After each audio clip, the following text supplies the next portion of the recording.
The FNRad Snowboard podcast is presented by Vans.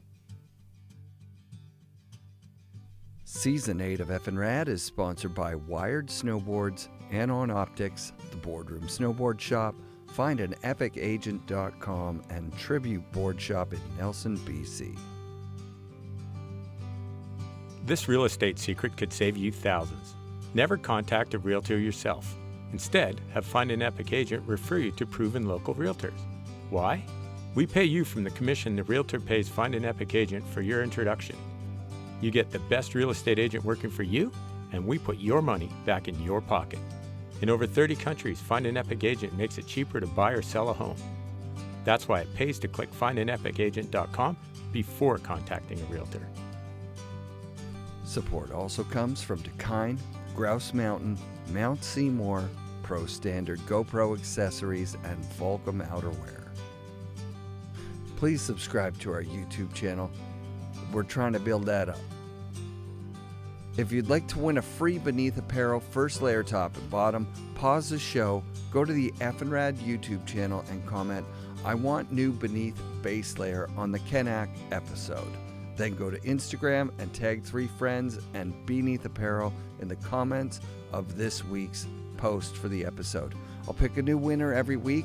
I switched to Beneath underwear and first layer this year. It's amazing. Trust me, you want some. Special thanks this episode to Tomahawk Indigenous Products. And be sure to check out Kaya J and the Drink Tickets. They've got a new album. It's called Better. She's Kenok's daughter and her music is awesome. Ken Achenbach opened the world's first snowboard shop, aptly named the Snowboard Shop, and Ken has been at so many foundational moments in early snowboarding that trying to mention them here would be impossible. Ken knew Tom Sims and Jake Burton, Chuck Barfoot, Ernie DeLoss, the list goes on. His brother Dave was on the first cover of Trans World Snowboard magazine.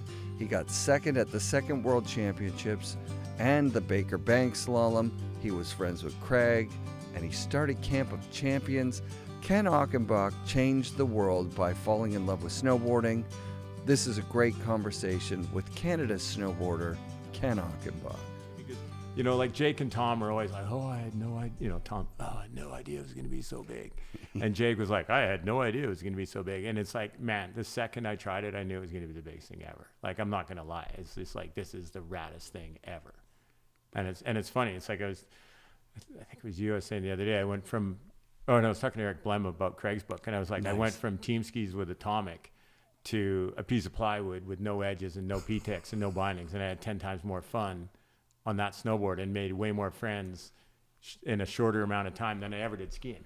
So let's go all the way back to, like, because I think in picking your brain over the years, there's not much to pick. It took you years. I'm pretty sure you came to the conclusion that you may have been snowboarding in Alberta in the 70s. No, I never could have been snowboarded in the 70s. It pisses me off that I missed the 70s. Really? Yeah. So, I think it was December 80. It's funny, talking to Eric Blem, wow. Like my whole life I thought I went to the 83 Worlds, but apparently I was second in the 84 Worlds. Right. And I didn't figure that out till like me and Blem were like, I'm like, holy shit, dude.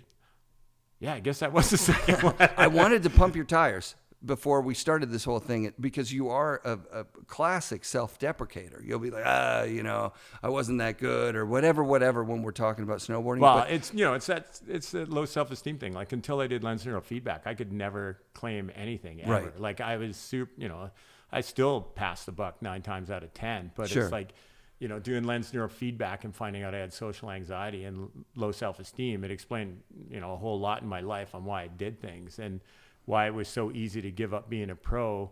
And I'm not going to say like I was naturally super wicked at it or anything like that. Right.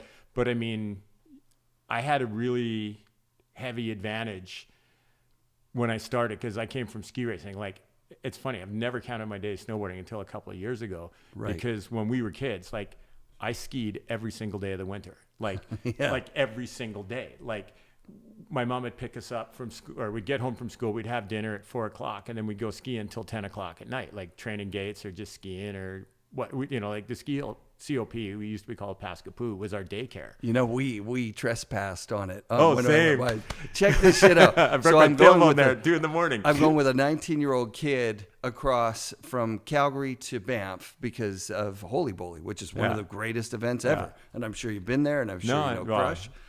I've never been to Holy Bowly. Oh, wow. Next year, you got to go. Cannot. No, you know what? Jumping's too depressing for me. It's actually turning. It's actually turning. It's pretty sick. But anyways, we're on our way past COP, and there's a fully cut pipe, a super pipe there. And I tell the intern who's driving, to pull the fucking car over, man. There's a half pipe right there. And we get in he actually resists. He says, no. I'm like... The only people that do pipe are ones that want to go to the Olympics. No, he said, I love riding pipe, but I'm not trespassing. And I was like, what kind of snowboarder is he? Exactly. I was like, it came from skateboarding, not windsurfing, right? Yeah. And he goes, I'm not doing it. I'll sit in the car.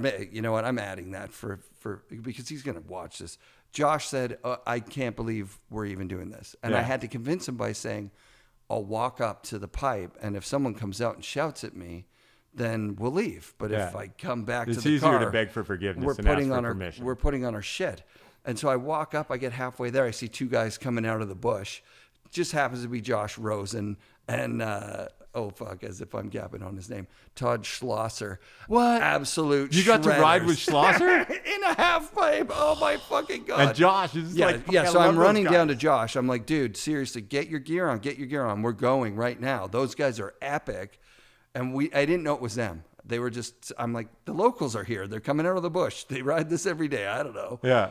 So we get up there and we meet them. I'm like, hey, Todd, I know Todd. I met you before. This is my friend Josh.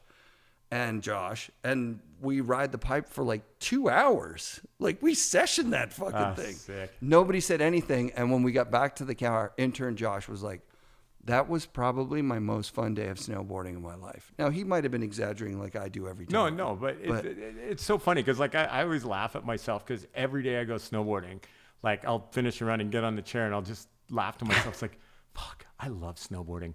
And it's so funny. Like I say that every day, every run, and it's just like, dude, you're so pathetic. But at the same time, it's like, it's funny. Like, you know, one hand it's pathetic because I've been snowboarding for 40 something years. Yeah. But I still love it so much. I mean, I wish I could still jump, but my ears and my balance are shot from getting caught in an avalanche in 95 and it wrecked my ears. Shit. But I'm not dead, so I don't care. But I haven't been able to jump since 95, and it really bums me out because I miss fucking sending it. You were a legit sender. You were also I was a sender. There's no arguing that one. I like jumping off shit. And you were a legit competitor in the early days of competition. I saw you second place at fucking Baker. I'm like, Jesus, he's always talking like he's nothing, but it's funny, you know, because it's like, you know, I look back on it and I think of, you know, the first Baker contest, and, you know, I thought all of us were kind of the same. Right. And then, I don't know, like the 20th anniversary one, I was hanging out with Bob Barcy and he's like, oh, dude, you got to see the footage I got from the first one. I'm like, shut up. And so we, you know, and because it was Barcy, of course, it was in beta. So it was like crystal sharp, like sick there. Nice. And I'm watching it and I'm like, man, I remember us all being the same. But when I watch the footage now, there's like, you know, like the top 5 or 6, and then everybody else wasn't that good after that. Mm-hmm. But it's like, you know, seeing it in real life, well, you know, like video, it was like, oh man, I actually was pretty good. You know? And it's funny. And it's like, you know, like I never realized I was a bigger dude until I was hanging out with Chuck one time, and, you know, we'd made this video and it was just riding at Sunshine and goofing around in like 83, I think. Holy shit. And yeah, we were sick of the Barfoot video, so we made a new one to play in the shop. And I'm showing it to his buddy Dan, who's like 6'5", something like that. And he's like, you move pretty good for a big dude. I'm like, what do you mean big dude? And he's like, well, look in the video, man. You're like way bigger than everybody else.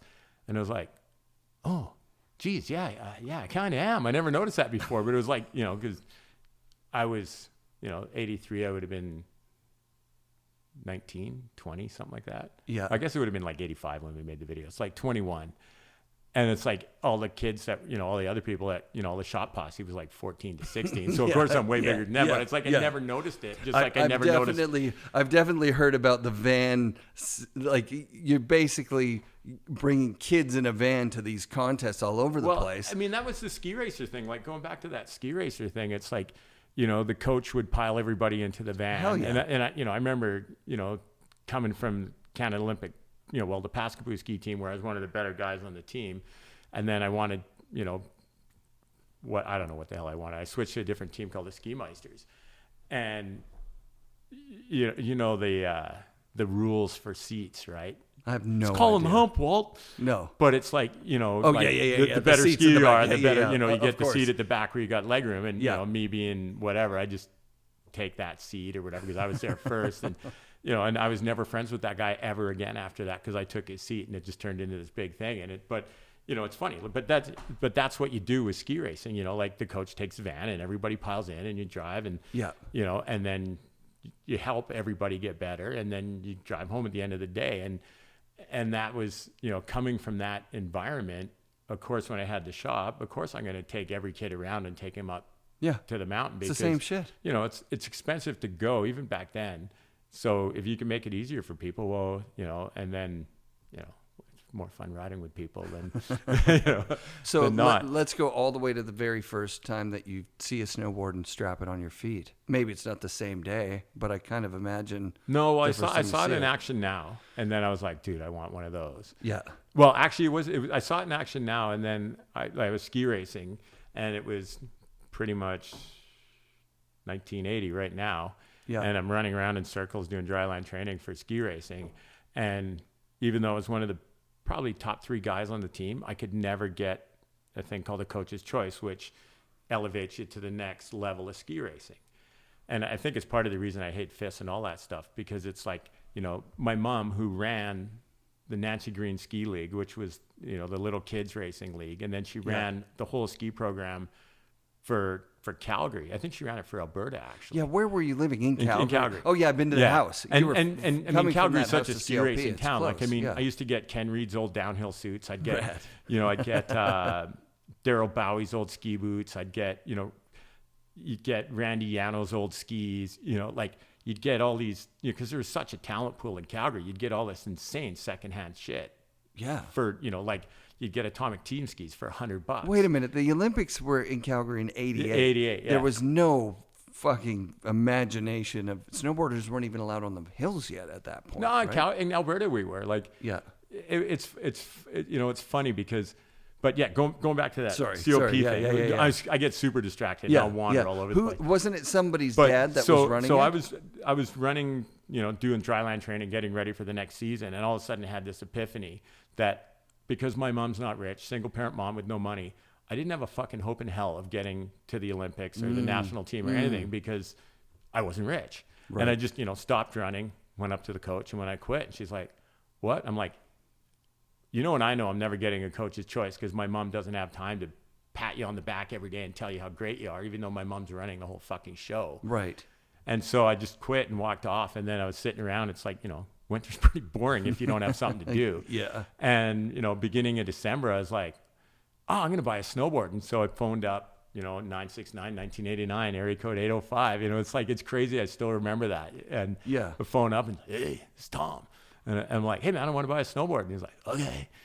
And so I buy a snowboard and it comes. And, you know, it's funny. It's like, I don't even have to close my eyes. And I can see my kitchen or my mom's kitchen and me saying, hey, Mom, can I borrow your credit card? I want to buy a snowboard. Yeah. Buying a snowboard, it comes. I run across the street because we lived on a hill. Yeah. And, you know, I've been to the hill. back in the days, there was snow all winter. Yeah. And it was, I don't know, about a foot deep, pow, Yeah. grass, throw my feet under the straps and do a couple wiggle turns down to the fence at the bottom. And I was like, That's it. that was rad. That's it. And just like stayed out till, well, way past, I mean, it was dark. It's summer or it's winter. It's dark in Calgary at 3 o'clock. So I stayed out past dark. It was 3:30 in the afternoon. But like just stayed out until I was worn my legs out. Right. And came back in and went, Mom, can I borrow your credit card? I want to buy 6 more of these because I know this is going to be the raddest thing ever. And we can sell them to other stores. So in 80, how That was old are you? 1980. You're 17. So I was 15 because I wasn't. 15. Yeah. And my mom, like, I still can't believe it. You know, it's like single parent mom, no money. Like she supported us by being a nurse and going door to door selling encyclopedias. Jesus. And it's funny. Like I was hanging out with my mom last week and I said, yo, Mom, I can't believe how amazing a life you gave us from selling encyclopedias. Like how many doors did you have to knock on to sell an encyclopedia? And like, these are $1,000 in the 70s. Like it was, there know, was financing plans and the whole fucking shit. It was crazy. And my mom goes, well, the average with World Book was 5 doors for every sale. And then she gets all super proud. She goes, but my average was 1 for every 2.5 doors. And it was just like, wow. damn. Wow. Like it was amazing. But you know, so she has that same. Well, I learned everything from her. Salesperson personality. Yeah, I learned everything from her. Yeah. And so I was like, this is going to be the raddest thing ever. And so then I get the boards, and they come, and I go around to all the stores. I'm like, yeah, you should buy these. It's going to be. Nobody wanted anything to As do a with it. 15-year-old, first of all. Hi, can you want to buy a snowboard? My mom didn't give me no identification. And everybody says no. Like Chip Wilson at West Beach is like, why would I want those? And free, He nobody had wanted. Did he have a shop at that time? Yeah, he had West Beach down on 8th Avenue Mall. So this is like a few years Yeah, into he was his selling volleyball. shorts, Yeah, he was selling shorts volleyball. and He was selling volleyball stuff. Yeah. Yes. It was all volleyball stuff. I love you, Chip, but it was volleyball stuff. That's amazing. But it was rad because it's like, back then it was rad. Like I was super friends with all the people at West Beach because, they were who I went snowboarding with.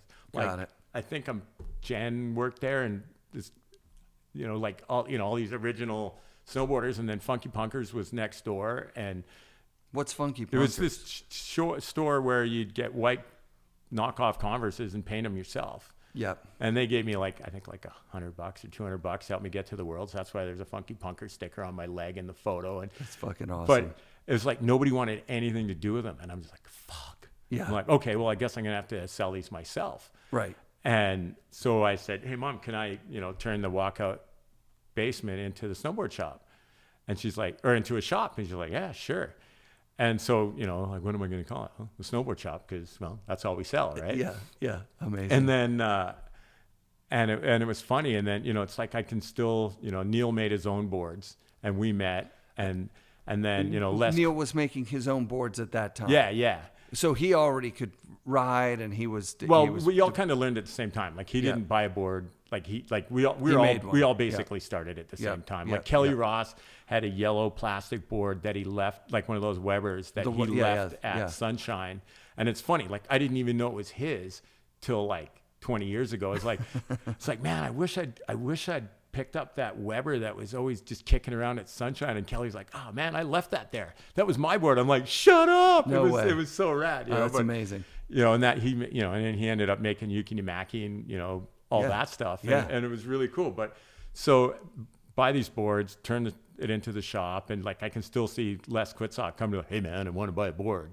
And, or like Mark Fawcett phoning me up, like from Ross, New Brunswick. Yeah, I want to buy a board. And I sent him a board. And are you shitting me? Yeah. Like just all these people. How would he get the number? How would he know? Because by then it was an ISM. So it wasn't as early as that, but it was just really when you So you took out ads, well, no, I didn't take out, like I took out ads in ISM, but I mean, the Tom Sims School of Marketing, like, hi, this is Mr. Johnson. Yeah, there's some crazy kids doing some wacky things on these ski board looking things across the street. You should maybe send out a photographer.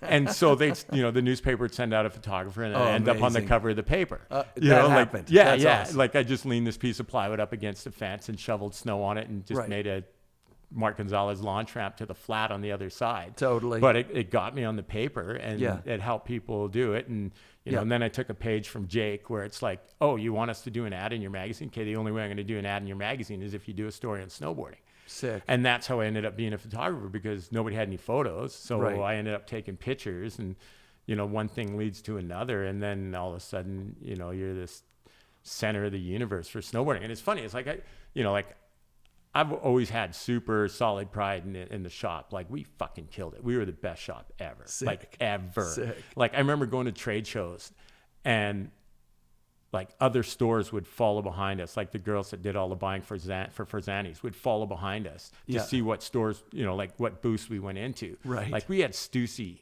when like Stussy's mom packed a box, like we had Volcom when Rich was like, well, what do you need? And we were buying, we were getting it out of his 1-bedroom apartment. And it was funny. I saw him at Trestles when I was launching Pro Standard with the grill mount. And like we were looking at each other in this bus up from the parking lot. I'm like, dude, I know you. He's like, it's Rich from Volcom. I'm like, dude, he goes, you're Ken from the Snowboard Shop. I'm like, yeah. I'm like, dude, congrats on Volcom. You must be in like a 2-bedroom apartment by now, right? Like it was so, but you know, and then we had like fresh jive before everybody, and we had New Deal stuff before everybody. Like we were the first store in Canada to bring vans in.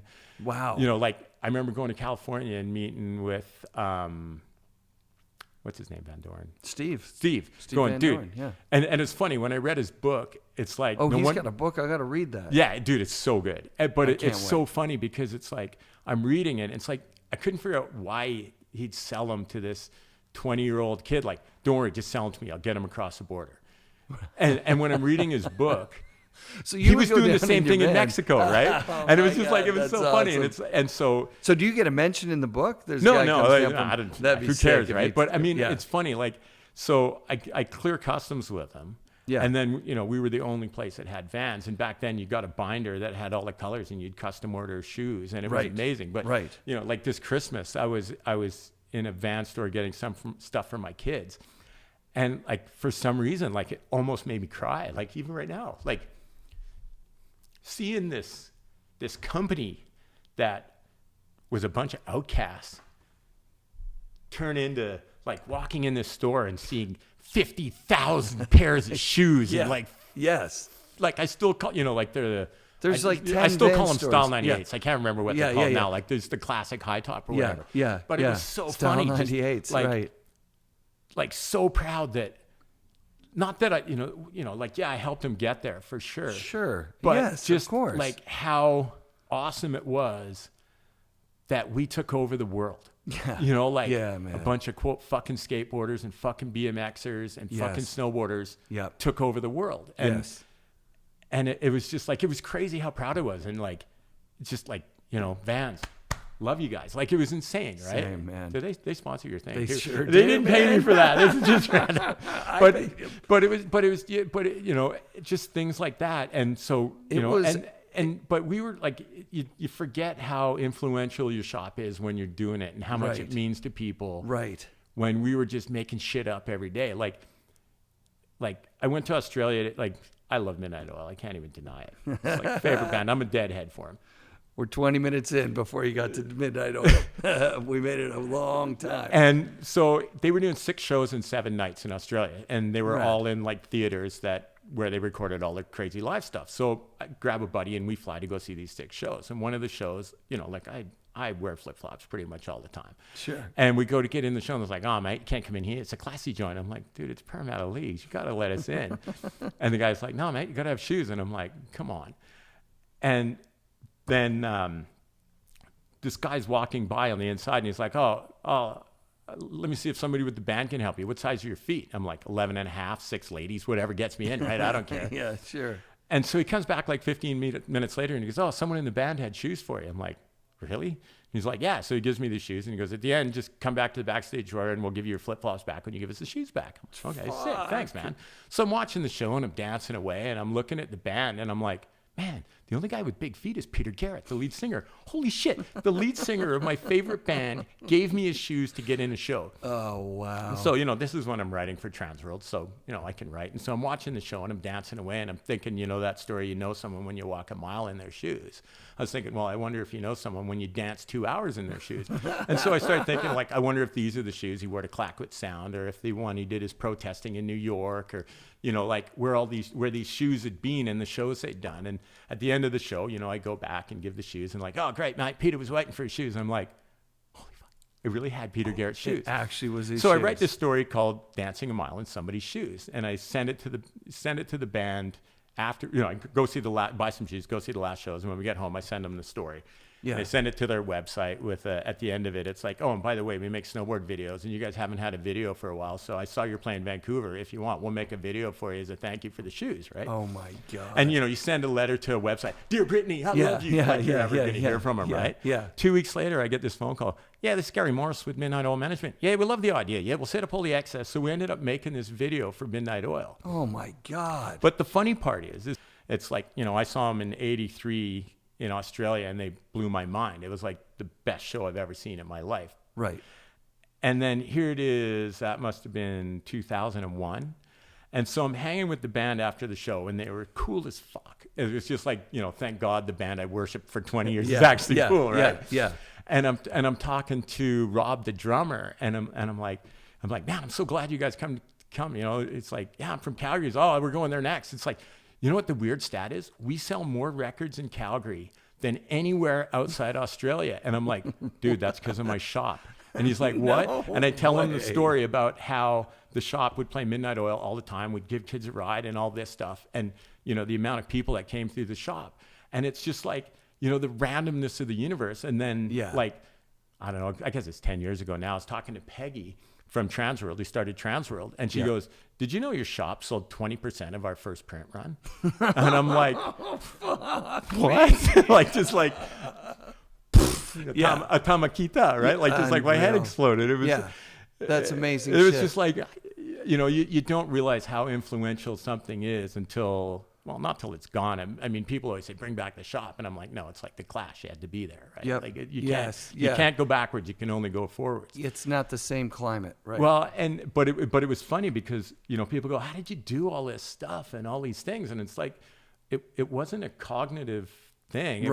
It was having a shop and having nothing to sell other than snowboards. It's like, we used to buy these gloves and peel the thing off and silk screen our logo on them, and all of a sudden we had snowboard gloves. I've seen them. Yeah. And oh man, we sold so many gloves. It was crazy.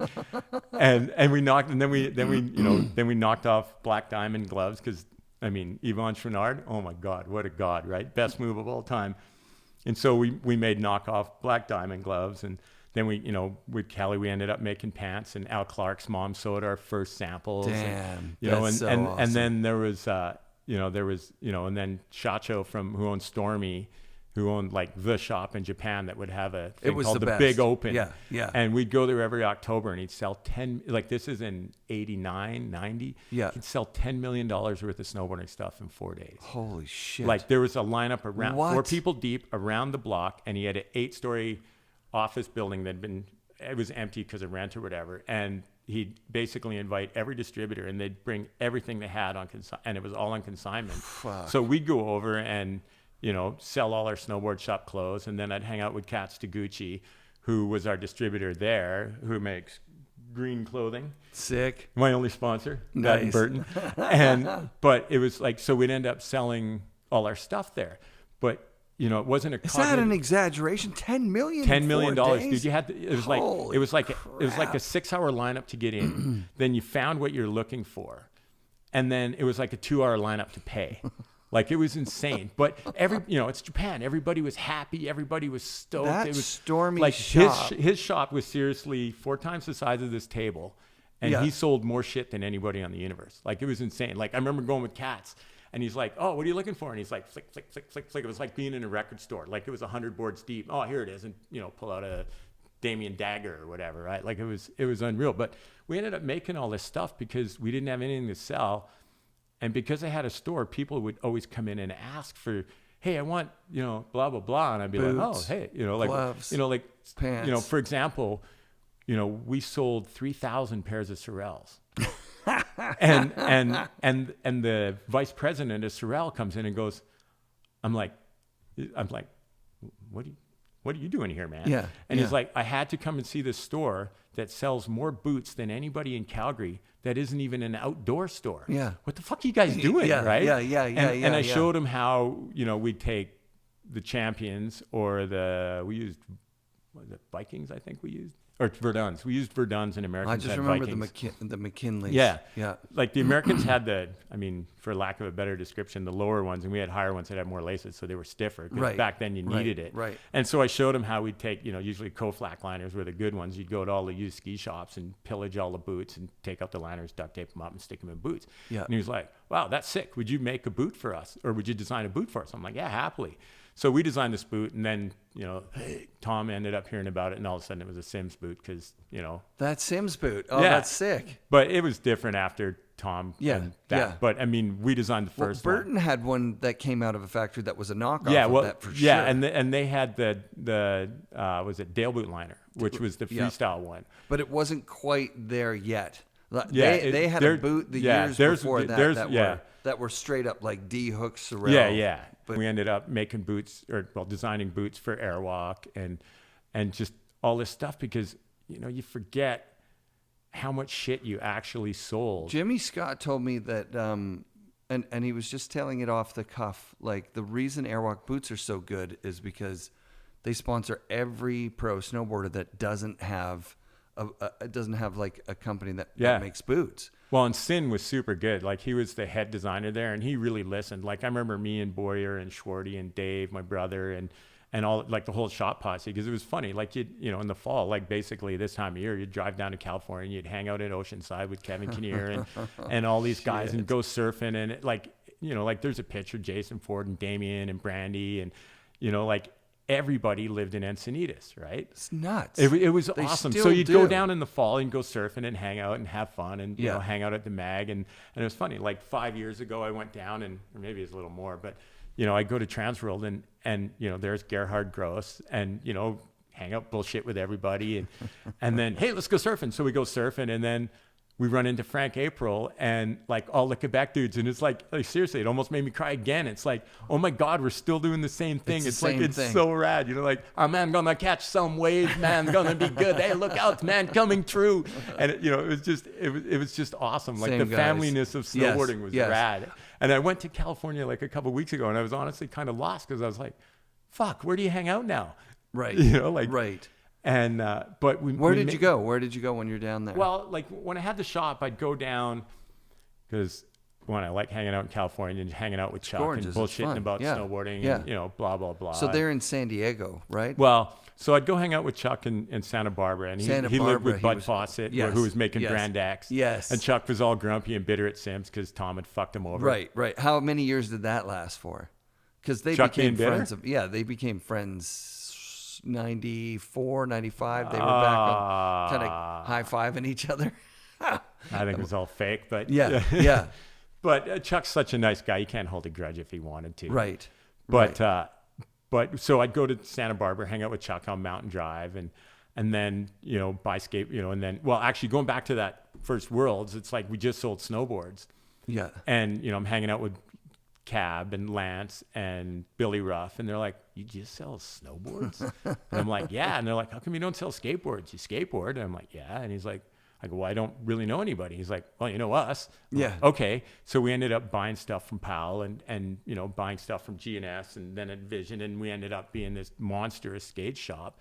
And we sold more Powell stuff than it was ridiculous how much Powell stuff we used to sell. Right. And one day, we're getting I'd drive down in this Tradesman 300 and basically load it up at Powell and then drive north and clear customs and land the stuff, right? And one day Kevin Harris is there and he's like, man, are you guys a distributor? I'm like, no, we're just a shop. And sure enough, the next day Kevin Harris started Ultimate Skateboards and we had to buy from him, but it was rad because George and Stacy are like, no, dude, you can still buy direct. So it was really like, they're such a rad company. Yeah. And it's funny because half like probably 80% of the guys at Powell are still the same guys. Well, I reached out to, I got a hold of George. I've been trying to get a hold of Stacy through a couple of people, and there's a barrier there to him. I mean, he doesn't just take calls. It's Stacy and George, It's Stacy. Well, that was the thing. That's why I'd go down there because you can't say no to some guy. Hey, man, I want to buy some skateboards. He's here. He's at your door. And he gets jumped in by Chuck and Well, so here's the thing, is that Ernie told me that when he came from out east, he came to build the snowboard program for Powell. Yeah, I totally remember that. I wrote a nice email to George, and I was like, you guys are a big part of the story because, Ernie's such an important part of the story. And he cut his teeth. Before he met you, he was making boards. Oh yeah, well we used to buy his snow tax. Like I drove out to during the transition to ski construction. Was it Albany? Yeah. Because his snow tax had the worst burger of my entire life when Ernie went through that. Look at that. So George wrote back and he said not interested in an interview. And I remember it. There was something about the money. Like he said like it was a money decision. We didn't go into snowboarding. Yeah. But it's the best thing that ever happened because Powell's like to me the most old school brand. It's like they were straight up legit. Like Vision was a money thing. Yep. Whereas Powell was a skateboard thing, and that's why their dragon wheels now are insane. Am I right? He figured out how to make low what is it? High frequency, low skate. Like the tires are, their tires, wheels are insane. Yeah. Oh yeah. So am I right on this assumption that Ernie goes there, he's making sandwich construction boards that it kind of like, not sandwich construction, but like plywood boards. Yeah, well, everything was plywood back similar to a skateboard. So those then. guys get it. Yeah, that's what But everything was. he had learned how to make a vertically laminated wood core with the sidewalls, and he's getting all these Yeah, materials. because the snow techs were insane. Right, When he first right. made them, just the top sheets would always pop off. And so then Stacy looks at the board and goes, "The fuck is all this shit? I don't understand any of this. P-Tex, polystyrene. What? I thought they were just basically skateboards on the snow." And Ernie Well, goes, they were when they started. Ernie goes, "Well, it's kind of more high tech now, Yeah. right?" And they just looked at it and went, "It's too crazy. It's Yeah. not skateboarding. It's crazy." Yeah. Not crazy. Well, and They then, said it's too then complicated. Ernie was Yeah, just in yeah. Santa Barbara, and he ended up working with Chuck, and Right. it was awesome. But So so, he I'd moved go from down that and to hang Chuck, out. yeah, which is so I'd hang out with awesome. Chuck, and then I'd go, go buy Surfer Mag because I loved Surfer Mag. Like I read that mag from when I was 5, probably. Wow. Where would Grinding you even get spitting your boobs on the North Shore. Where would you get your hands on Surfer Mag I in can't remember. Calgary, You just Alberta? find, well, back then there were bookstores and they had everything, man. Isn't Like, it that was funny? crazy. Yeah, you go to a bookstore. You go to a bookstore and there'd be a wall as long as this window times 3 of and you'd magazines. look on the sticker and you'd be like, "Why is this $20?" It says on the magazine itself it's supposed to be No, $5. back then it was like, $5 or $6, but it was just like you'd see everything. And so I'd go to Surfer and be like, "Hey, you guys should run snowboard pictures. You guys should run snowboard pictures in powder. You should run snowboard pictures in powder." And it's like from that I ended up being friends with Steve Casimiro and Dave Yeah. Reddick and all those guys. And then I'd go to Transworld, which was owned by, or I don't know if it was owned by Tracker, but the same people did Tracker. And Tracker trucks? Yeah. So it was a competing independent Yeah, tracker like guys. Indy Yeah, was yeah. Thrasher and it was Yeah. the Skate and Destroy, whereas Yes. Transworld was Skate and Create. Right. Like they knew that if they had the clean version of skateboarding, it'd make skateboarding grow. Yeah.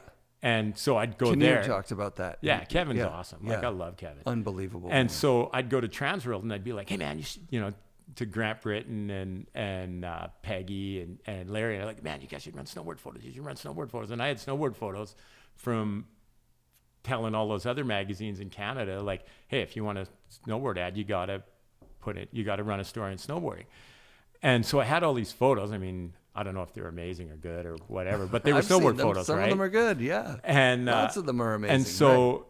they're, no, we're not interested. And then I'd go to GNS and buy skateboards, and I'd go to Vision and buy skateboards, and then I'd drive home and sell them all. And the old days, you'd write a check for way more money than you had. Yes. And it's like you'd hang out, everything would be mellow in California, and then you'd write that check for $9,000 to Powell or $15,000 to Powell, and you knew you had like $800 in the bank. Yeah. But the banks took like 2 weeks to clear an American Yeah, check. you got As soon as you wrote the check, your vacation was over. You hit on the 15 and you just drove north. You as got to fast as get you could. 15 grand in that And, bank and you'd go account home fast. and I mean, Yeah. my brother would work at the shop or my mom would work at How the many shop. brothers are there? 5? 3. 3 brothers. Chris, Dave, and Carl. And Everybody was involved at that point? yeah, Chris never really was, but Dave was and Carl was, and Carl Yeah. worked a lot, but my mom was mostly. And I mean, the running joke was when I die on my tombstone, it's going to be, "Ken's not here right now, but if you want to leave a message, he'll be back."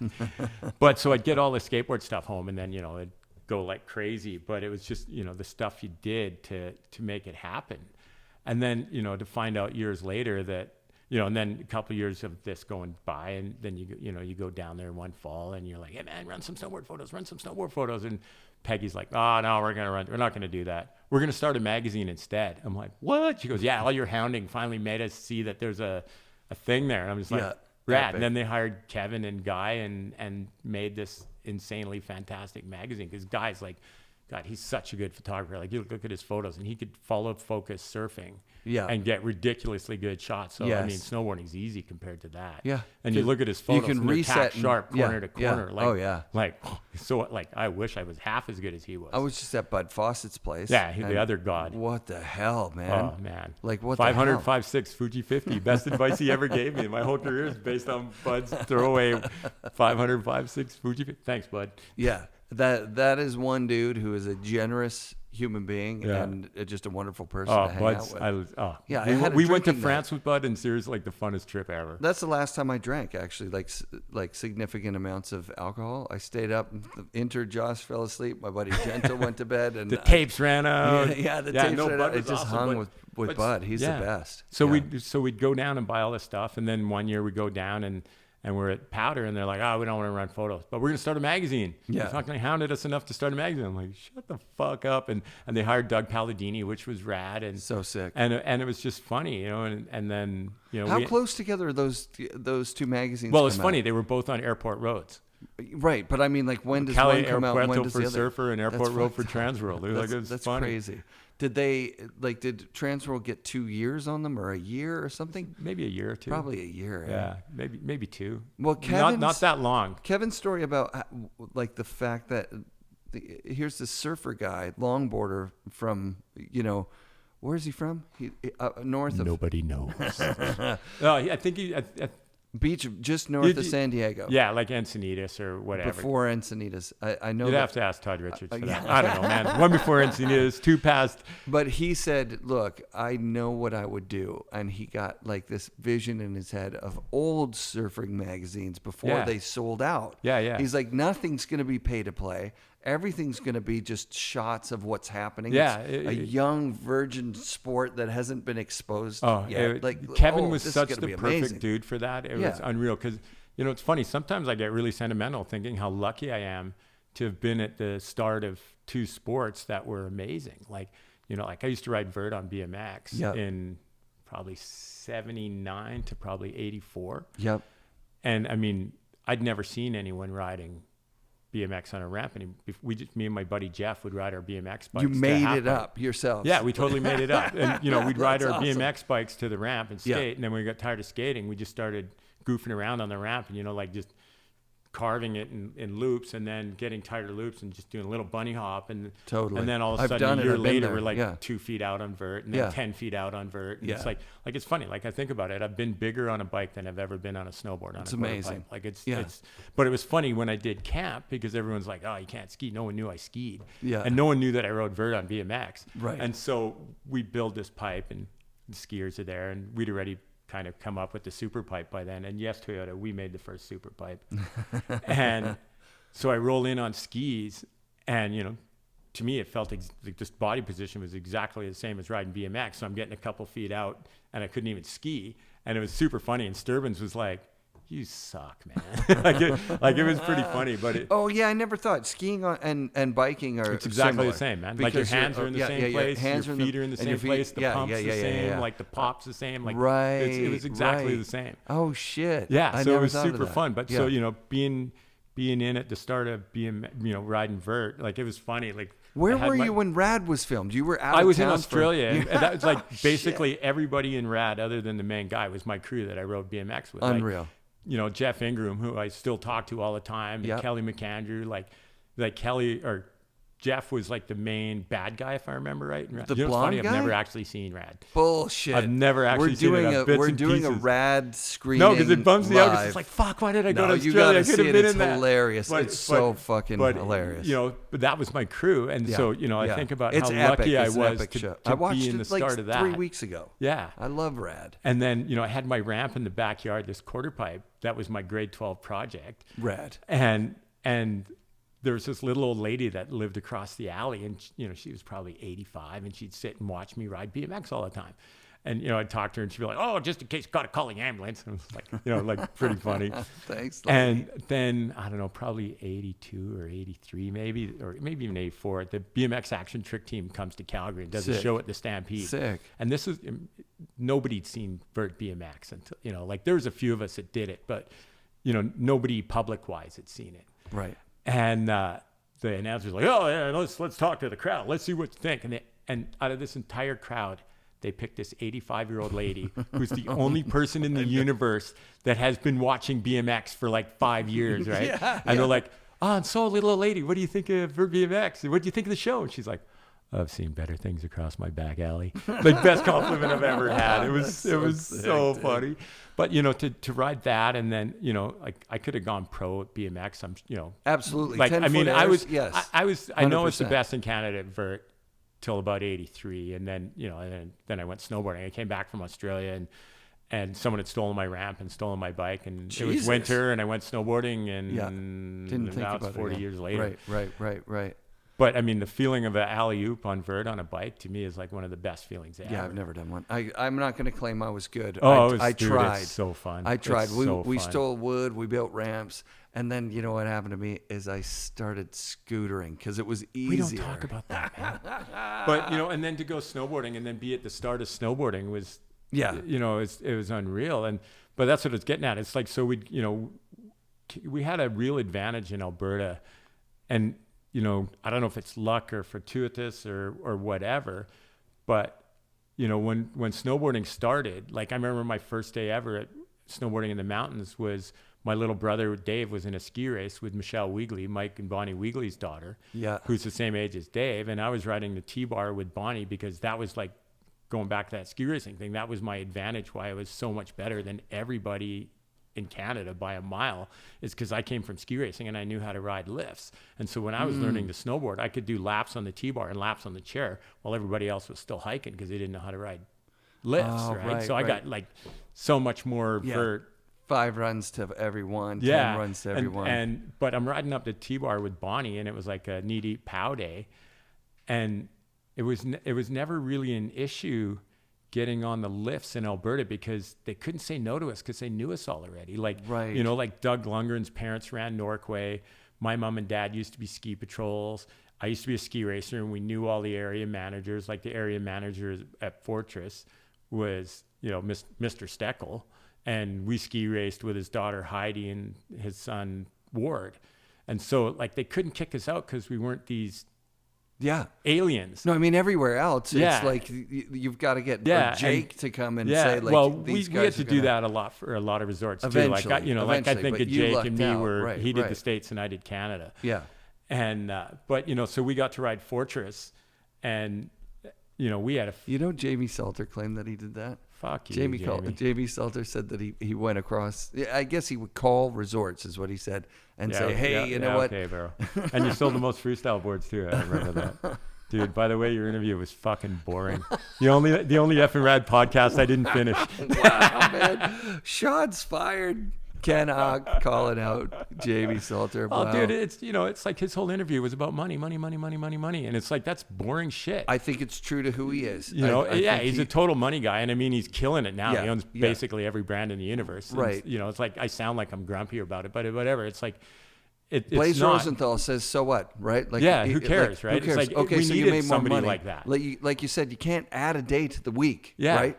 It's if you're going snowboarding every day and you need to get a job to go, well, you're already going. There's no more days to go. Yeah. And you know, like, whatever, Jamie, I don't care. But it was just it's interesting though when you get that far back, just one conversation. You know what I mean? He talked to one area manager. Yeah, no, we we got a couple of resorts in Ontario open. There was like an Ontario ski show the same year the first Transworld came out. Cool. And I went out there to sell snowboards because you could get a booth. So we got a booth out there so we could have snowboard shop. At the Toronto ski show? Yeah, the Toronto ski show. That's where I met Murray Fraser. And then you know, we're selling snowboards, or trying to sell snowboards because nobody wanted to buy snowboards back then. Yeah. But we sold a few, but we had, you know, we took boxes of Transworld magazines. Cool. And we sold, you know, probably 300 or 400 mags there. Like I say, like, I had no idea we sold 20% of the first issue. Like, it's insane. That's nuts. But then we talked to a couple of resorts and they let us up, and then.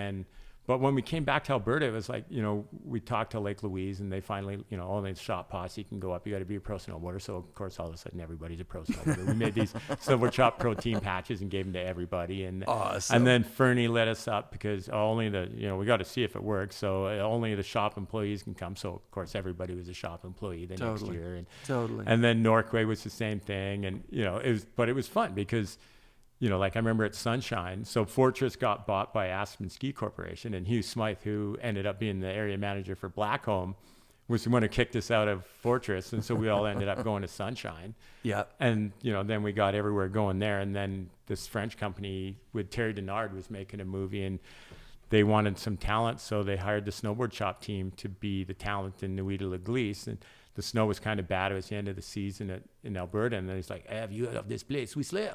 And we're like, I don't know, dude, we'll go wherever you want.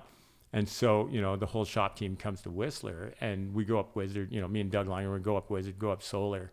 We're 2/3 of the way up 7th. And I'm just like, dude, we got to live here. We've been going up for an hour and we haven't even dropped in yet. We came down, rented the last empty store, and Snowboard Shop Blackcomb was born. That's it. But it was just funny, like going back to the thing, it's like, people would ask you for stuff. Like I remember this kid coming in the shop after we'd made the twin tip going, what would be really cool is, if you look at a snowboard, there should be camber under each foot.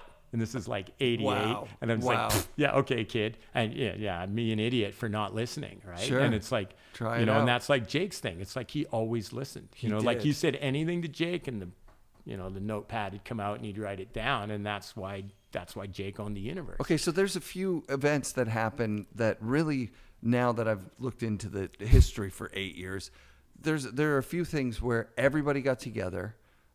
These Worlds competitions. How did you decide to do the Worlds at Lake Louise? Like Well, we did the North Americans at Sunshine. Okay, sorry. And so fucked up. North Americans at Sunshine. Yeah. So I ran. But there was another North Americans that year, or no.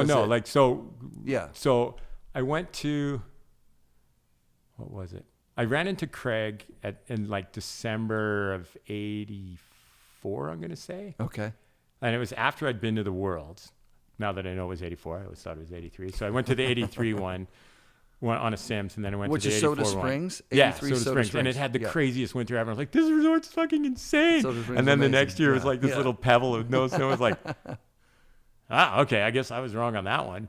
But then, so I went to the Worlds, and then I ran into Craig in 84 at Sunshine, just like walking across the in front of the lodge, and I was walking down the stairs, and I'm like, holy shit, another snowboarder. I'm like, run down to catch up to him. Hey man, you single? He's like, yeah. And we ended up riding Standish all day, and he's like, Rad. we're like, hey, where are you from? No, that was BMX. And so I'm like, where are you from? He's like, oh, I'm from Mount Vernon. I ride Mount Baker. You should come down. I'm like, okay. And he's like, actually, we're having a contest in blah blah blah. I'm, okay, cool. I'll come down. And so we went to the the bank slalom, and winter of '85. Yeah. The whatever the first bank slalom was, 85. I think it was 85. Yeah, first and one. You meet the Howitts, and you fall in love with Gwen and Amy, and like you still do. Yep. and you have like this amazing, like I think half of my friends are friends that I met at the first bank slalom. Oh wow. Like Bud was driving around North America with Michael Nakamura, Bob Klein, Evan Feen, Boy Agro, Matt Vining. Damn. And I meet all these guys at Baker, and like I still hang out with Matt all the time. Like I talk to Bob Klein all the time, and when I'm in California, I'm sure I see Michael Nakamura around. I haven't seen, like, we were the first people to ride Mountain High. That's sick. But it was just meeting all these people at Baker, and then I was like, man, I got to do this. And so I'm like, me being good and bad at math, I knew how many people snowboarded in from the shop, and I had this idea of making, because Tom had the Worlds and they had the bank slalom. So I was like, well, I'll make the North American Snowboarding Championships. Or because Jake had the US Open. So I'll be like, okay, we'll have the North American Championships, and it'll be like a tour. Rad. So I'm like, okay, well, if we get 100 people at $100 a head, that's 10 grand in prize money. Right. It was 10 grand prize money. And however, I can't remember what my math was, but it was at $100. You just went, look, 100 times 100 is 10 grand. And so that's our prize money. And it ended up being like the biggest prize money in snowboarding. But how do you run the contest with no money?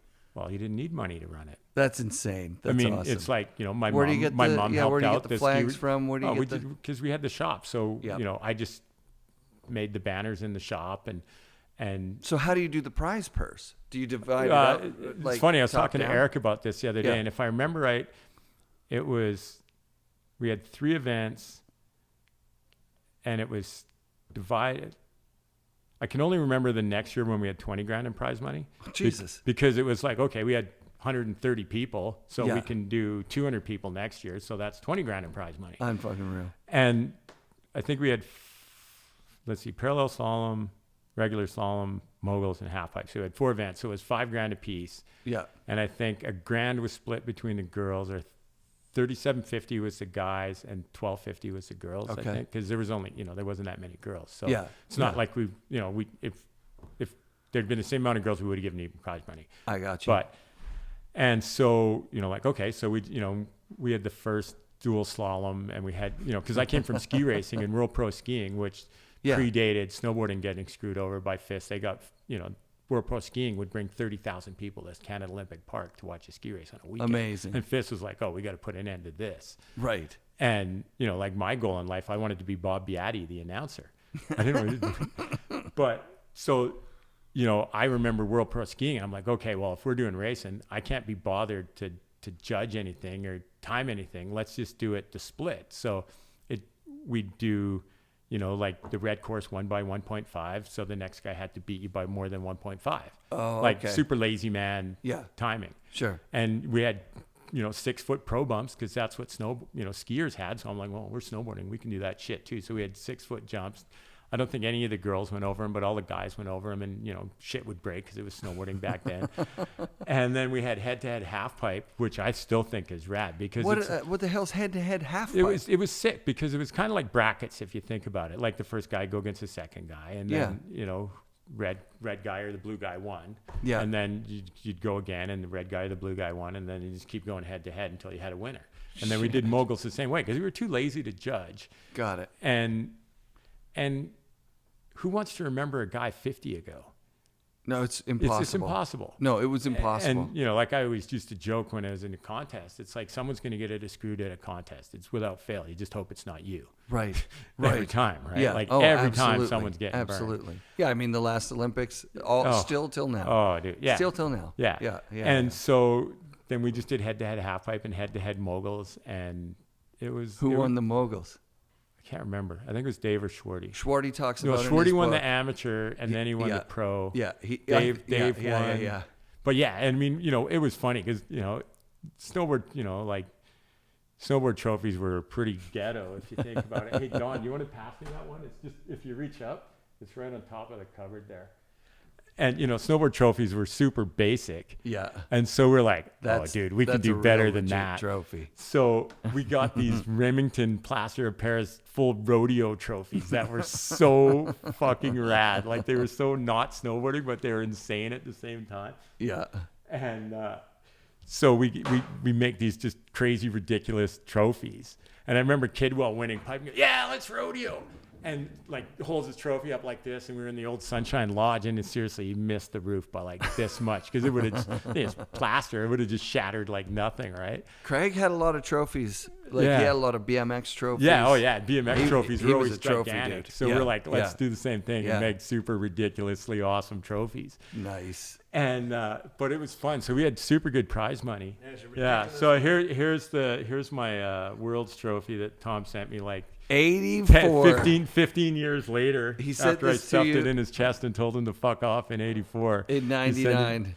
Yeah, 99. That's probably when he sent it. World Snowboarding Championships third half pipe. And I was second. I tied for second with Jeff Grell. And it's funny because when he sent it, like until I talked to Blem, I fully thought that he got the year wrong, and I was in 83. Like until like 2 weeks ago, I thought that trophy was wrong. Turns out it was 84. Oh, that's so sick. It's so funny. That's insane. Yeah. And I pride myself in having good memory for snowboarding, because I've always felt that, it's why online where I'm pretty quick to jump down people's throat for claiming shit, because it's like, like Tom Sims' whole thing was, if you say it enough times, it's true. Yeah. Yeah. Chuck said if you get it in print, it's true too, right? Yeah. Chuck said Tom said that. Yeah. Like I always joke, I love Tom, but my joke is when Tom died, it's like my first response was, holy shit, he actually did something before Jake and Chuck that he can't get burned on. Oh my God. Like harsh, but funny. And, that's the shit you can do with your friends, right? Yes. Like if I didn't know Tom, it'd be totally dick. But because we're friends, it's like whatever, right? Like when I die, I hope I have a joke. It's like, if you call me a dick at the funeral, I'll give you $50. Right? But, it was fun back then, like everybody, Jose Fernandez and Andy Tanner came from Europe, and all the Burton guys came from the East Coast, and Tom and all those guys came from California. And you seem like one of the first international guys. Like, I mean, one of the guys that went to Europe, went to Australia, went to, just all over the place. Because a lot of people are in their bubble, right? Like a lot of people stay close to home. California guys. Part of it, I always joke, the people you end up with as friends down the road because of weird things. Like, I think about the first time we went to Europe. I wanted to go to Europe because of Greg Stump. Oh, wow. Like, I don't know if anybody knows Greg Stump, but course. he's the god filmmaker of back in the day. Like, Yeah. he was the first guy that figured out how to bring music and skiing. And Did he narrate? Is that his voice? Yeah. He That narrated, like, deep he was, voice. Yeah. Trace Worthington doing a whirly bird. But Yeah. his movies were super good, and They they'd were go to so Chamonix good. and Yeah. Les Arcs for speed skiing. I used to watch Start Me those. Up. I hear I used to Start Me watch Up. those when I didn't even snowboard. Yeah, and I didn't exactly. even ski. I just Yeah. found them like it was like world travel. It was Yeah. like fun And exciting. and Stumpy had this flavor that was insane. I hate that fucking goofy. But He did. He had the and snowboard like vibe. I hear Start Me Up, and Yeah. it's like, when I did camp and made my movies, I'd always tell everybody, it's like, look, the music is as important as the images. 100%. Because you have to find music that people might not know, so that when Yes. they watch the movie for the rest of their life, that piece of music is connected in their brain to that piece of footage. 100%. And it's like, I hear Start Me Up and I see speed skiing in Les Arcs, thanks to Yeah. Stumpy. Yep. And so, me and Don Smith went to Europe the first year and slept in a VW Golf, and we were at Les Arcs, and we rented this thing called a Gîte in Granier-sur-M, which is across from Les Arcs, and it was $75 for a week, and then we ended up just sleeping in the car at Les Arcs 1800 because it was Did you meet quicker. Regis? Was Regis there at that time? Meet Regis? Dude, Regis, that guy is the god of snowboarding. He is. So we go to Les Arcs because because that's where I still have this joke. It's like, if they got speed skiing, that place is all right with me. It's got to be steep and it's got to be tall. So I'm in, right? Yeah. So the first year I was laughing with Smitty about this the other day. We land in Frankfurt. We drive to Martigny because we look at the map and, Canada, you don't think roads are closed. And we drive all the way up to Valenciennes and the road's closed. And we're like, fuck. And like, Valenciennes is seriously like, you can throw a rock to Argentière.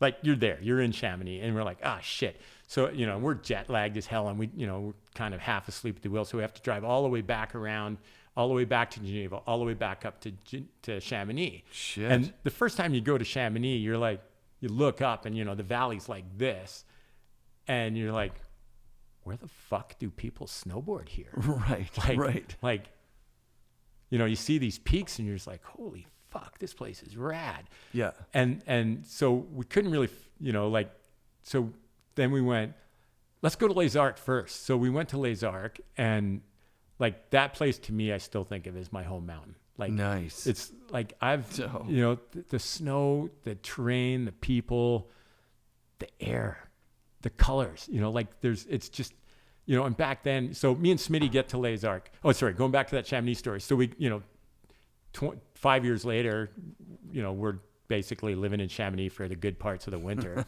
Nice. And we find out there's a fucking car tunnel beside the train track, and we didn't even see it. We were a mile, we were 100 feet. It was so funny. No way. My God, we laughed our asses off about that's that. Like, fucked up. totally, like, you had to know it was there. Yeah. And it was just like, oh my God, it was so funny. So we end up at Les Arcs, and, we're just snowboarding. We just jump on the lifts.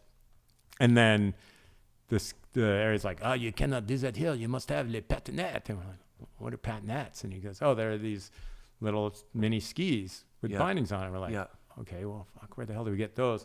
And then we go up to 1800 to the village, and we run into Regis. Oh, come on. Just like random. Yeah. And did you know who he was from from Apocalypse Snow. Like, the best, the most real snowboard movie ever, I think. For original, like up until I made a movie, and then mine was way better. It existed in a bubble. That's the thing that I love about it. It was like this crazy, amazing French thing. Come on, red score one. Come on, yellow. It's so dope. It's like the snowboarding's just off the hook. And so we run into Regis, and Regis, because of that movie, is the god of Les Arcs. Right. And we just roll into this rental shop. French movie awards and shit. Like, oh, dude, like the movies. cinematography and everything like that is insane, right? Yeah. And so, we're with Reggie, and he's so stoked to see us because nobody else snowboards. Right. And we can actually snowboard. Keep up. Oh, wow. wow. And so we just walk into this rental shop, and Reggie just grabs 2 pairs of skis off the rack. And luckily we had extra snowboard bindings. Yeah. And Reggie just busts out a hacksaw in the shop. We put it in the vise and just... cut these skis off till they're like, I don't know, like 30 centimeters in front and back of the binding.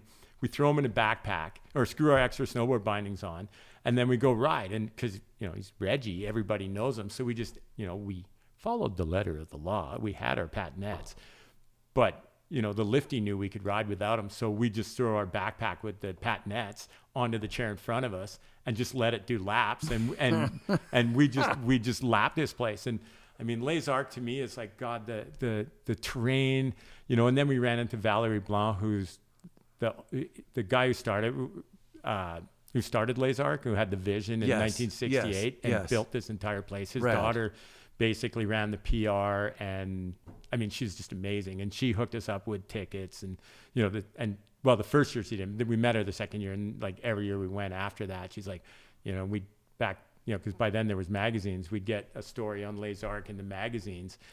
And I mean, to this day, it's crazy. Like if I go to Les Arcs, they'll fully hook me up with an apartment and tickets. And it's like it's crazy. And like, I mean, I'm hoping it's still like that because I've been there for a while. But they said, whenever you come back, it's yours because you helped us get on the map for snowboarding. Well, I mean, every year we'd go to Les Arcs and like, we went there with Bud. And it's just like the terrain, the snow, like there's something there, like 15 centimeters, 15 centimeters flows like as a photographer, like you kick it up and it flows like 50 centimeters. Yeah. It's insane. Yeah. And then, the valley, there's 7,000 foot valleys, and, you see the different gradients of blue from light to dark and just, so you are this guy. You are the and so we're going to Europe, and that's going to Europe. Yeah, and then then we go to Australia. Did you do an endless summer? So I went to Australia in '83. Okay, hold on. So we've been talking for an hour. We've done we haven't even got to 83 yet. We're in 83 still, which is sick. I can, and I talk forever. Yeah, pretty sick. So I would like to do a quick thing because for me, I'm starting to get access. I'm following in your footsteps, and I'm starting to get invited places. No, dude, you're the man. I've ridden Whistler with Ken Achenbach. That's a fucking bucket list. I want to ride Les Arcs with Regis. Oh, dude, let's go, dude. Like, so, seriously. Let's do. Come on, Rad, let's go. Yeah, let's do a few of these bucket list things. Yeah. Where else do we go? Chamonix. I've never been. Who's there? Well, you got to go to Chamonix with Eva Sandelgaard. Okay. Who won the Verbier Extremes pregnant. Sick. If I got beat by a pregnant girl, I'd just quit, man. Yeah. It's funny, So Baker with who? Baker with Craig. Like I couldn't go to Baker for years after he got Fulton? murdered. Yeah, and Fulton and Baker with Fulton now. Like who? I have ridden Baker with Fulton. That's insane. Yeah, or Baker with Carter and those guys. And, never ridden with Carter. Never even seen him in real life. I think it's funny. You look back on however many years of snowboarding, and I think my favorite day I've ever snowboarded was one day at Baker with Damien and Flynn Seddon, and it was like this deep day.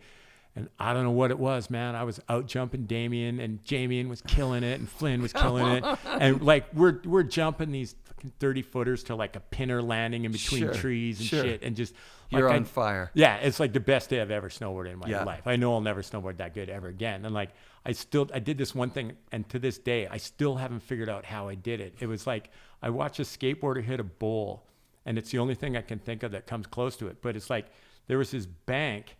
And I kind of ollied and, this is like 85 or whatever, and sort of go for a book bag. And my board catches this snow and just basically does a carve like this. Yeah. And I end up going back out the way I came in the distance of this table. Wow. And it was just like, and then of course I spend the rest of the day trying to do it again. And I've never been able to do it since. Did you come out backwards or forwards? No, I came out forwards. Like I was going this way. Yeah. And then, go for the good old book bag. So your board's upside down going this. Yeah. And it caught in the snow and just went and spun around the other way. And I came out going forward, going the other direction. That's it was like, I don't even know how I did it. It was just like, okay, that was the sickest thing ever. Or like, so where are these other meccas? I would say, okay, listen. Well, Japan. Okay. Anywhere in Europe. Before we get to Japan, let's stay on in North America. Mount Hood. Who's your guy? Rob Morrow? I think riding. That sucks. But riding with someone who was there before everyone. No, I'd go to Bachelor with JMO and Rob Morrow. Like it's funny, like Bachelor, Rob Morrow, like his turn, like if you're not going to be in front of Rob. No, he's and so it's fast. like same with Seth Westcott. Like I could follow behind. Right, you're gonna follow behind him anyway because he's so fast. But it's like I could follow behind those guys all day long because you watch him turn. It's like Rob has this totally different "don't bend your knees" turn where he kind of like his body's in front of his board, and then as he goes through the turn, it somehow whips it so his board's in front to build speed. Like I've watched it, and I don't even get how he does it. And it's like, so where in Tahoe? Rob fucking Morrow. You know? Who in Tahoe? 'Cause And then that's the next step down. And then JMO, like yeah, a bachelor with JMO. JMO. It's like JMO saved me from snowboarding. Like, you know, I went heli skiing. Does for a he bunch. have? He's got a radio show. Yeah, in, he's got in a Bend. I'm gonna go do his radio Chris show. Jameson He's gonna do this on Yeah. digital radio. Yeah, we're gonna do both. We're gonna go back and forth. JMO's awesome, dude. Yeah, I'm going to do that. You should come on that trip. That would be a lot of fun. You know me, dude. We I'll should get do in it a around car. the dirt. I'll get in a car with anybody. I don't know why I haven't been sexually harassed yet, but I've been getting in cars with adults for a long time. So then it's north. So California. like I think What's in I north? think Bridgers, like I always Yeah. joke, everywhere that starts with B is the best. Blackcomb, Baker, Bridger, Mammoth, Tahoe. Yeah, I've never been to Mammoth. So Mammoth is rad. Like Mammoth is like crazy rad. who's an OG from Mammoth? That would be. Well, I don't know. Everybody. Be sick to ride with. I only rode there when the OP Pros were on, and OP Pros, like, dude, that was the best contest ever. Yeah, Like, yeah. like I think about it, and it's like, I've done a lot of heli skiing and a Oh, yeah. lot of cat skiing. Oh yeah. Like 5 weeks a year with Craig and Shorty and Tom Flager for like years. Holy shit. And 2 of my best powder days are at June Mountain when the OP Pro was on. Like Oh, the that's face, insane. riding the QMC with Shorty and Alex and Dave and Craig and, you know, jumping off the roof. We actually the ones that got Craig busted for jumping off the roof. Like, it was so funny. What was and I the used my jumping off the transfer roof card, and I'm like, incident? oh, I'm Yeah. shooting for transfer. Is there any Okay, way we so- can get on this face before you open the lift? I'm like, oh, yeah, sure. And so we got, you know, it was like 4 feet of less than 1% POW. Yeah. And it was sick. Like, you'd rail this thing. Like, there's this giant rock in the middle of the face, and I love, you know, in my dreams, I wish I was a surfer. Like, Yeah. you know, like, I wish there was an equivalent of being a waterman that Yeah. in snowboarding. No, you know, there like is. Derek Dorn. Are you kidding? Yeah, man, he's a total snowman. It's true. Okay. Are you shitting Yeah, he's me? a snowman. Go snowmobiling with I- the man boys. Come on. No, seriously. I don't mean the equivalent skill wise. I just Right. mean like waterman is a fucking cool name. Yeah, you're a waterman. If you're a snowman, yeah. not gonna quote Terje on that one, but it's just like, it's so bad, you know. It's like, I'm a snowman. Well, So like definitely. it doesn't have the cachet that waterman has. Okay, so if you get over to Europe, definitely going to Strim with Terje would be a big deal. Yeah, I mean that's where I first rode with him. Like, Stroon was insane, and that's where I realized I was totally over. Like, I was done. You were done. Yeah, right. It was like 90. Well, no, because nobody knew who Terje was back then. When He was just Terje- this 14-year-old kid. Yeah, Terje ended a lot of people's careers. Oh, dude, he ended everybody's Everybody, career. yeah. Like, we're riding at Stroon, and it's me, Duckboy, and Craig, and we're riding through the fog, and somehow Jesus I'm in Christ. front, and I find this fucking perfect quarter pipe. Yeah. Like, this long wall, perfect quarter pipe, probably, I don't know, 12-foot tranny. Fuck. And Terry's like, hey, you found that you can go first, man. And I'm like, okay. So I go and do a frontside air that I think is fucking sick. You know, like, I go about 15 feet of distance. I'm like 6 or 8 feet out. I'm like, I'm fucking sending it. Yeah. Duck Boy drops in, does a McTwist about 12 feet of distance, about 8 feet out. Nice. Terje rolls in, 14-year-old little fucking Norwegian bastard, and just like McTwist, like twice as high as ducks, twice as long, just like shing, landing, and I'm like, and I'm done. Yeah. It's like, I am officially not a pro anymore. But it was so, you know, it's like I love traveling, and part of it was making snowboarding popular. Like, I never saw borders. Like, you know, like, I didn't care where people were from. I didn't care what people did. It's like, you know, I look at my friends from snowboarding, and if it wasn't for snowboarding, I can't even see how we'd be friends. Like, Smitty drove trains. Neil was this mad scientist. You know, like, Les was this crazy guitar guy. Well, actually, he was just a guitar guy until he broke his back at Sunshine hitting a cat track. Yeah. And he didn't want to be a statistic, so he got up and he's like riding down. He's like, yeah, I just didn't want to be a statistic, man. And like rode to the lift, and like his back was broken, and that was kind of the end of him. And he was wow. seriously like, Les out of everybody was the best snowboarder out of all of us. Like, he did this down weighting thing that just, like, he was so fast you couldn't even catch him. Yeah. Like, when we Yeah. had the moguls at the North Americans, he hit a mogul halfway down, rode the fence for 2 or 3 moguls, and then back into the moguls. And there was a rock in Angel Chutes. There's a rock, and he went a solid 40 feet in rubber straps and fins. into moguls and Oh, stuck it. fuck. Like just like there was a poster at the shop. I think Dano has it or somebody has it now, but Les just like, to me, it's up there with that Kidwell wine rock shot. Sure. Like the wine rock shot, you know, a lot of its perspective. I'm not saying it wasn't huge, but it was probably the same size as Les. It's Pretty just from sure. a different angle. I think pretty sure Bud was like, yeah, no, Wine Rock. It's flat. It's obviously flat. Yeah. And so Lester jumping yeah, off this thing yeah. was like the sickest thing ever. Like rubber straps, no high connection, backs. the connection between the imagery of it, right? Like you Yeah. looking at Surfing Magazine, me looking at Snowboarding Magazine Yeah. in Northern Ontario, looking at these things that I can't do that here. Yeah. I got to get out west. I Yeah. got to check it out. Like if it wasn't for the shots, I wouldn't. You know, like that shot of Lundgren. Oh, dude, that to me, that's the biggest, sickest, craziest shot ever. I yeah. was talking to Damien a couple of years ago, and he was Yeah. like, "Yeah, dude, that was the day that ended my career." And That I'm like, was it. What? Yeah. And he goes, "Yeah, like I blew my knee trying to keep up with Doug." and then he drove right back down to fucking California Yeah. to get surgery. Yeah, 'cause, I and mean, he never I- got back yeah. out there. That was it. Yeah, and it's That day, that was the day. like, and those that are was the Guy session. Motil photos. Yeah, and of it's both funny. of I have those dudes. photos of that. Yeah. And I had the worst sunstroke I've ever had in my yeah, life. you Like said it. I was Yeah. so sick, Yeah. but I didn't want to leave because I knew it was one of those just Okay, you but don't miss it, right? I'm putting it up in the show because now I can actually throw photos up in the video. Yeah. You know, like we were talking, like I'm horrible at claiming shit for myself. Sure. But it's like, you know, one of the reasons, you know, like I look at Craig and Mark and I get so stoked on how good they are and how much money they make and how successful they are and how they're the nicest fucking guys They really ever. are. Like ever. And I like to think it's like, man, I started that. Like sometimes it, you know, like. So the McMorris brothers' parents talked to you and bought the camp the first time that they went. I can't even remember because back then they were just Craig and Mark, these two kids. Right. They must have been like 10 or 11 or I can't even Really? remember. Yeah.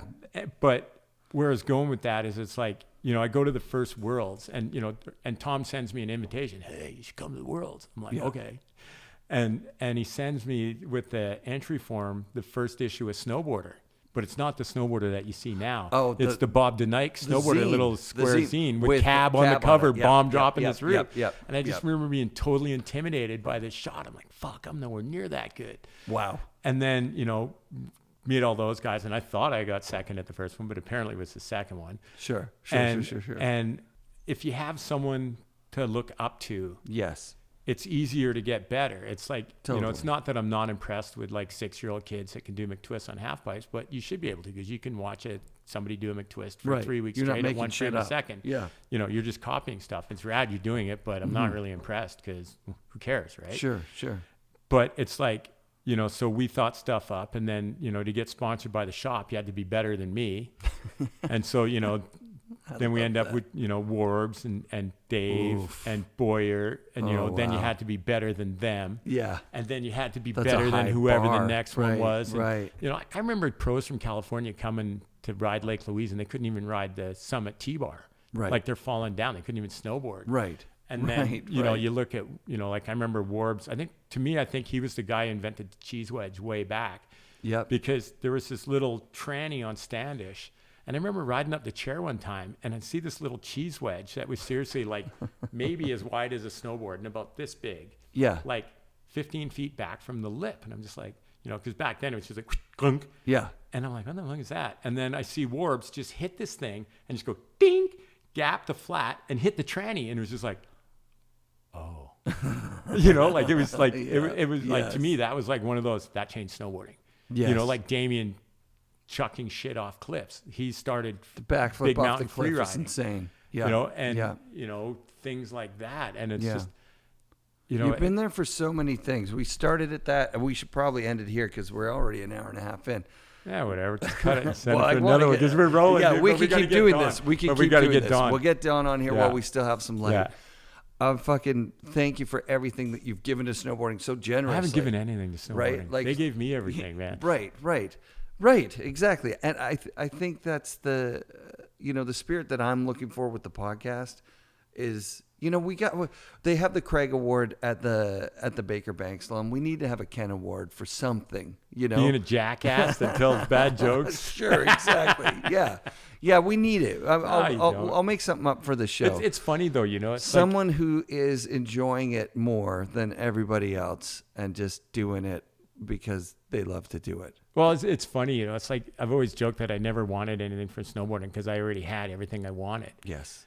But we do the keys. This is where you read your quote. You know, you see the Ski and Snowboard Hall of Fame, and it's like, it's not like I care, but sometimes I'm like, I should probably be in there. Yeah, sure. You know, course. like, you know, and I'm never going to, I'm in this Transworld Snowboard Hall of Fame. I'm in that one, and that's the one that matters to me. That's the one that matters. Yeah, that's the one that matters. Yeah, what's the other one? Well, it's just, you know, like the Canadian Ski Hall of Fame or some of that shit. And it's not like I care. You know, I'm going to Vail to the but it's like the Ski and Snowboard Hall of Fame, Yeah. or Ski and Snowboard World Ski and Snowboard Museum. I'm not sure. Trent Bush is. Yeah, Trent's the man. He's the man. I love Trent. He is dude. the man. Twist clothing Absolutely. to this day was the best shit ever. It was the fucking best shit ever. 100%. Yeah. Yeah. But and it's so not dope. that I want any Yeah. accolades for it, but it's just like, if you're putting people in, I should be in there. Yeah. Totally. I remember this Powder magazine quote when they were interviewing Patrick Vincent, this steep skier, and the editor's like, "Oh, we want to talk about this," and he goes, "If you want to be talking about steep skiing,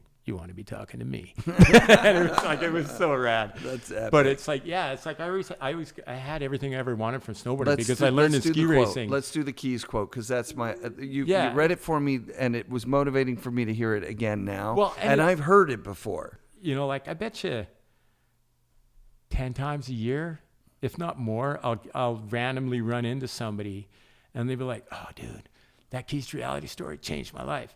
And it, you know, it's funny, and you think about it, and like, it happens all the time. Like, it happened 2 days ago. I was at Home Depot in Squamish. Yeah. And I run into this guy, Joe Patterson, who worked for me as a bike coach at camp. And he's like, "Sick, dude, that story changed my life." I'm like, "Dude, you're a biker." He's like, "Doesn't matter, man. The message is for everyone." And I'm like, "Oh, right on, man." Like, but it makes me really stoked that it resonates with so many people. And like, you know, I think about Craig saying that it's his favorite piece of snowboard riding ever. Wow. It's like, you know, yeah, man. Yeah. You know, like, That's I don't need anything else. I got that from Craig. I'm good. And mic drop. yeah. And I don't know. It's just, you know, the one, you know, for the person enjoying it more than anybody else, I think you got to give JMO, it should be the JMO award, because he saved me. Like, I'll fully admit it. There was a couple of years when I didn't ride that much because I'd been heli skiing and catting and all that. And, you know, I got to ride chairlifts and blah, blah, blah. So, you know, you still love snowboarding, but yeah, you forget, you know, like, the snow is what changes your excitement. Right. And yeah, and which is fucked. Yeah. And JMO came up, and you never say no to JMO. And, you know, it was raining. It was knee-deep pow. It was wind blowing rain sideways. It was like the shittiest day you could ever possibly imagine. Yeah. But JMO was like, "Come on, let's go." And you know, thanks to Bert, you know, you got your AK stuff that doesn't leak, and, you know, you got a good snowboard, and you got your one ball J wax, and hell yeah, my shout outs here. Going fast. You know, you're doing your wax, you got your wax, right? So me and JMO are riding, and we're having so much fun, dude. It's off the hook, and we're laughing our asses off. And it reminded me that snowboarding isn't the riding on snow. It's the hanging out with all your friends, bullshitting on the chair, and mocking each other and shit talking and totally being stupid. And then, oh, hang on, we got to ride some more. And then you ride down, and then you get back on the chair and you shit talk some more. And and it's like, it reminded me that that's what I actually love about snowboarding. I mean, I still love POW more than most people. Yeah. And you can see if it's a good day when you wake up here. But it's just so, it was just so rad. So thanks, JMO. You saved my life. Fucking love that guy. Oh, he's the man. So do you want me to read? Yeah, I'm gonna move the camera, and this is gonna be a one shot of you. This is fine. I'll just, because you gotta get the background, dude. No, this is awesome. It's kind of funny. So this is Keys to Reality. I wrote this for Transworld in 91 or 92, I think. And it's funny, I never realized that my column, So Anyway, was actually the longest column in the history of history of Transworld. I had no idea. I just made up bullshit every month, and it ended up being forever. So this is called Keys to Reality. It's kind of funny how you can go from walking around with nothing but lint in your pocket and being totally stoked to walking around with a pocket full of keys and being totally bummed. It starts out simply and seductively. I'll just get this car so I can snowboard more. Wrong. Anything that lets you snowboard more is a scam. It won't let you snowboard more because you ride every day, and a car can't add days to the week. I'll just get this little night job so I can buy gas, you hear yourself saying. There's another key. Then your job starts making you miss sleep. So you can't snowboard as hard or as long as you need to, or as you used to. And you need stuff to wear to work. You need a place to change and store your stuff. Now you have an address. That's another key. Soon you have a day job because you've got not making enough money at night. The keys start adding up. Now that you have a job, girls know you're not a total loss, and you have a girlfriend and she wants to hang out with you some of the time. So instead of going boarding all the time, first she gives you the key to her heart, then the key to her apartment. There's 2 more. You can't give her the key to your heart because snowboarding put a combination lock on it and only your snowboard knows the number. Now you have a bunch of keys in your pocket. They're high maintenance items. You have to take care of them. They're weighing you down. Snowboarding is slowly just slipping away and you don't even notice it. One day, cruising to your full-time office job that you had to get a few years back to make payments on all your keys, you drive past a guy in the corner with his thumb out and a snowboard under his arm. While speeding by, you start thinking about the guy you just passed. He looked like you used to, snowboard and nothing else. As you pull into the parking lot at work, you can't get the hitchhiker out of your head. Your mind keeps wandering back, pulling all the keys out of your pocket and jingling them. You think about what you really want from life. Running back to your car, you reverse out of the parking lot and you squeal at Rockford in the middle of the 4-lane highway. You've got to get away from your keys. You begin throwing them out the windows. You blow down the highway at 100 miles an hour. First to go is the key to the door of work. Then you backhand your girlfriend's apartment key out the passenger window. Flick, there goes the key. Flick, there goes it to the storage unit. Flick, there goes the key to her car. Flick, flick, flick. You feel better every time a key flies out the window and bounces down the highway at 100 miles an hour. You don't even slow down for the toll booth, paying instead with the tossed keys to your office and the executive washroom.